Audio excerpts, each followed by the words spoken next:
Y'all got some really freaking wild guesses as to what is in the box. All right? It's from American Hat Makers. A possum? A snake? It's from American Hat Makers. So, I did ask, what kind of hat was in the box? Some of you got it right. Most of you didn't. But that's okay. You ready to see what it is? Because it's pretty awesome. It is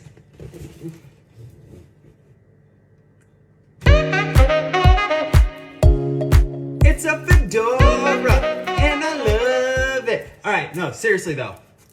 Awesome base hat. I love it. Fits great. Has the cool little insert sent with it as usual. Super cushiony, nice fit, perfect. As always, from American Hat Makers. I am gonna get with my boy Chris though, see what we can do to this bad boy, because I think this hat can look even better with a little personal touch and a little guidance from my buddy Chris. All right? If you haven't got yourself a hat from American Hat Makers yet, just freaking do it.